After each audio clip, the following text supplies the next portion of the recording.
पार्श्व बटा परिवर्तिनी एकादशी व्रत कथा।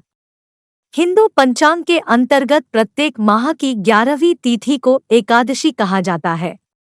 एकादशी को भगवान विष्णु को समर्पित तिथि माना जाता है।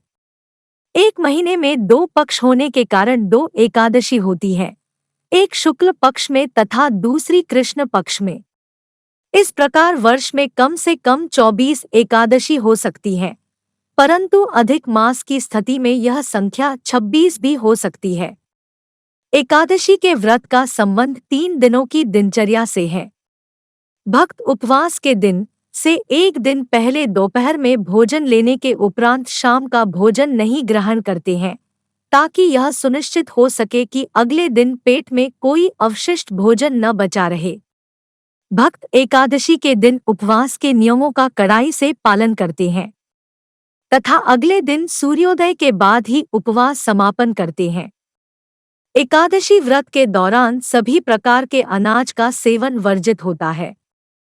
जो लोग किसी कारण एकादशी व्रत नहीं रखते हैं, उन्हें एकादशी के दिन भोजन में चावल का प्रयोग नहीं करना चाहिए तथा झूठ एवं परनिंदा से बचना चाहिए। जो व्यक्ति एकादशी के दिन विष्णु सहस्रनाम का पाठ करता है, उस पर भगवान विष्णु की विशेष कृपा होती है। पार्श्व एकादशी का महत्व। युधिष्ठिर ने कहा, हे भगवान, आपने भाद्रपद कृष्ण एकादशी अर्थात अजा एकादशी का सविस्तार वर्णन सुनाया।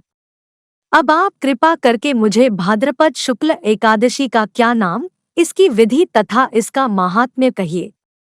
तब भगवान श्री कृष्ण कहने लगे कि इस पुण्य, स्वर्ग और मोक्ष को देने वाली तथा सब पापों का नाश करने वाली उत्तम वामन एकादशी का महात्म्य मैं तुमसे कहता हूँ, आप इसे ध्यानपूर्वक सुने। यह भाद्रपद शुक्ल एकादशी को पद्मा एकादशी, परिवर्तिनी एकादशी, जयंती एकादशी, जल झुलनी एकादशी एवं वामन एकादशी भी कहते हैं। इस दिन यज्ञ करने से वाजपेय यज्ञ का फल मिलता है। पापियों के पाप नाश करने के लिए इससे बढ़कर कोई उपाय नहीं। जो मनुष्य परिवर्तिनी एकादशी के दिन मेरे वामन रूप की पूजा करता है, उससे तीनों लोक पूज्य होते हैं। अतः मोक्ष की इच्छा करने वाले मनुष्य को इस व्रत को अवश्य करना चाहिए। जो कमलनयन भगवान का कमल से पूजन करते हैं, वे अवश्य भगवान के समीप जाते हैं। जिसने भाद्रपद शुक्ल एकादशी को व्रत और पूजन किया, उसने ब्रह्मा विष्णु सहित तीनों लोकों का पूजन किया। अतः हरिवासर अर्थात एकादशी का व्रत अवश्य करना चाहिए। इस दिन भगवान करवट लेते हैं, इसलिए इसको परिवर्तिनी एकादशी भी कहा जाता है। भगवान के वचन सुनकर युधिष्ठिर बोले कि भगवान, मुझे अतिसंदेह हो रहा है कि आप किस प्रकार सोते और करवट लेते हैं तथा किस तरह राजा बलि को बांधा और वामन रूप रखकर क्या क्या लीलाएं की। चातुर्मास के व्रत की क्या विधि है तथा आपके शयन करने पर मनुष्य का क्या कर्तव्य है, सो आप मुझसे विस्तार से बताइए। पार्श्व एकादशी व्रत कथा। श्री कृष्ण कहने लगे कि हे राजन, अब आप सब पापों को नष्ट करने वाली कथा का श्रवण करें। त्रेतायुग में बलि नामक एक दैत्य था। वह मेरा परम भक्त था। विविध प्रकार के वेद सूक्तों से मेरा पूजन किया करता था और नित्य ही ब्राह्मणों का पूजन तथा यज्ञ के आयोजन करता था, लेकिन इंद्र से द्वेष के कारण उसने इंद्रलोक तथा सभी देवताओं को जीत लिया। इस कारण सभी देवता एकत्र होकर सोच विचार कर भगवान के पास गए। बृहस्पति सहित इंद्रादिक देवता प्रभु के निकट जाकर और नतमस्तक होकर वेद मंत्रों द्वारा भगवान का पूजन और स्तुति करने लगे। अतः मैंने वामन रूप धारण करके 5वां अवतार लिया और फिर अत्यंत तेजस्वी रूप से राजा बलि को जीत लिया। इतनी वार्ता सुनकर राजा युधिष्ठिर बोले कि हे जनार्दन, आपने वामन रूप धारण करके उस महाबली दैत्य को किस प्रकार जीता। श्री कृष्ण कहने लगे, मैंने वामन रूपधारी ब्रह्मचारी बलि से 3 पग भूमि की याचना करते हुए कहा, ये मुझको 3 लोक के समान है और हे राजन, यह तुमको अवश्य ही देनी होगी। राजा बलि ने इसे तुच्छ याचना समझकर 3 पग भूमि का संकल्प मुझको दे दिया और मैंने अपने त्रिविक्रम रूप को बढ़ाकर यहाँ तक कि भूलोक में पद, भुवरलोक में जंघा, स्वर्गलोक में कमर, महालोक में पेट, जनलोक में हृदय, यमलोक में कंठ की स्थापना कर सत्यलोक में मुख, उसके ऊपर मस्तक स्थापित किया। सूर्य, चंद्रमा आदि सब ग्रहगण, योग, नक्षत्र, इंद्रादिक देवता और शेष आदि सब नागणों ने विविध प्रकार से वेद सूक्तों से प्रार्थना की। तब मैंने राजा बलि का हाथ पकड़कर कहा कि हे राजन, एक पद से पृथ्वी, दूसरे से स्वर्गलोक पूर्ण हो गए, अब तीसरा पग कहाँ रखूं? तब बलि ने अपना सिर झुका लिया और मैंने अपना पैर उसके मस्तक पर रख दिया, जिससे मेरा वह भक्त पाताल को चला गया। फिर उसकी विनती और नम्रता को देखकर मैंने कहा कि हे बलि, मैं सदैव तुम्हारे निकट ही रहूंगा।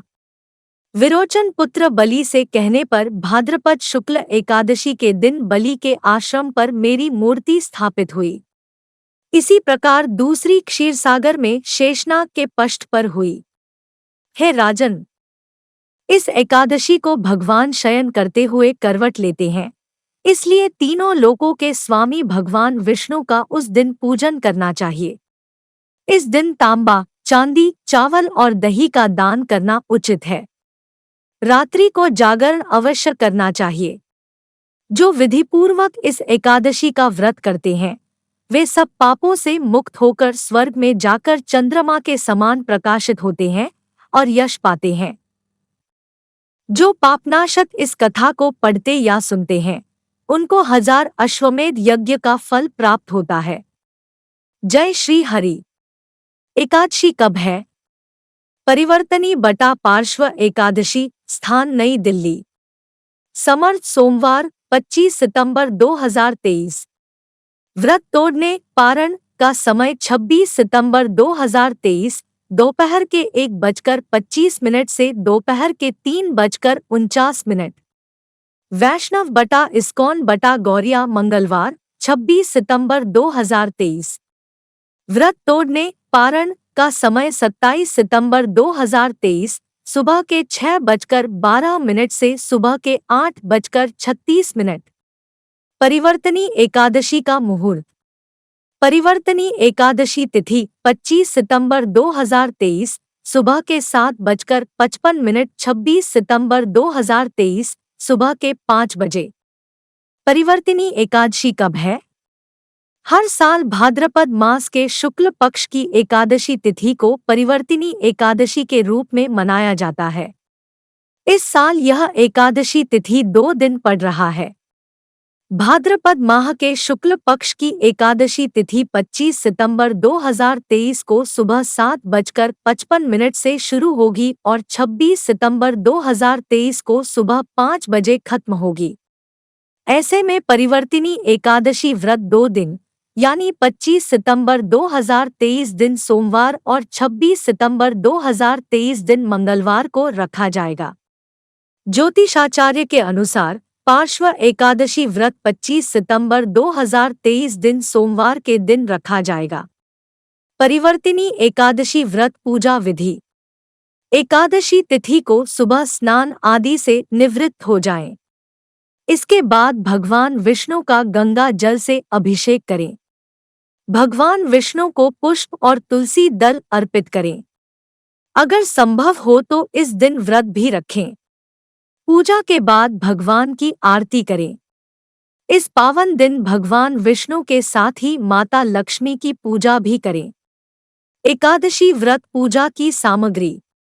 एकादशी व्रत पूजा की सामग्री में पान, लौंग, सुपारी, कपूर, पीला चंदन, अक्षत, पानी से भरा नारियल, पंचमेवा, कुमकुम, हल्दी, धूप, दीप, तिल, मिष्ठान, मौली इत्यादि अवश्य रखें। इन चीजों के बिना पूजा अधूरी मानी जाती है। कितनी एकादशी करनी चाहिए? हर माह में 2 एकादशी तिथियां होती है। माह में बस 2 बार और वर्ष के 365 दिनों में मात्र 24 बार ही नियम पूर्वक एकादशी व्रत रखना है। हालांकि प्रत्येक तीसरे वर्ष अधिक मास होने से 2 एकादशियां जुड़कर ये कुल 26 होती है। एकादशी तिथि पर व्रत रखने से व्यक्ति की सभी मनोकामनाएं पूरी हो जाती है। धार्मिक मान्यताओं के अनुसार एकादशी का व्रत रखने से मृत्यु के बाद मोक्ष की प्राप्ति होती है। एकादशी के दिन क्या न करें? एकादशी के दिन दातुन या मंजन करना वर्जित बताया गया है।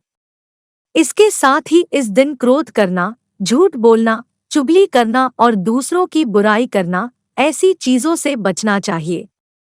एकादशी व्रत में शकरकंद, कुट्टू, आलू, साबूदाना, नारियल, काली मिर्च, सेंधा नमक, दूध, बादाम, अदरक, चीनी आदि पदार्थ खाने में शामिल कर सकते हैं।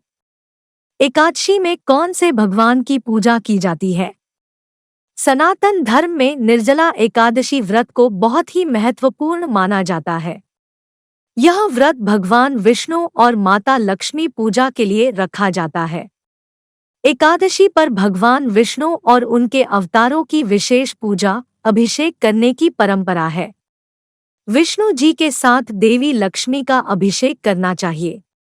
श्री कृष्ण के बाल स्वरूप का दूध से अभिषेक करें। विष्णु जी के मंत्र उ नमो भगवते वासुदेवाय और श्री कृष्ण के मंत्र कृष्ण कृष्णाय नम का जप करना चाहिए। भगवान विष्णु को चावल क्यों नहीं चढ़ाया जाता है? धार्मिक मान्यता है कि सफेद अक्षत का इस्तेमाल करने से व्यक्ति को दोष लगता है। यदि आप सफेद अक्षत की जगह चंदन या हल्दी लगाकर अक्षत की इस्तेमाल करें तो आप अपने ऊपर लगने वाले दोषों से बच सकते हैं। सफेद अक्षत भगवान विष्णु को भूलकर भी नहीं चढ़ाना चाहिए। भगवान विष्णु का प्रिय भोजन कौन सा है? भगवान विष्णु को पीले रंग का शौक है।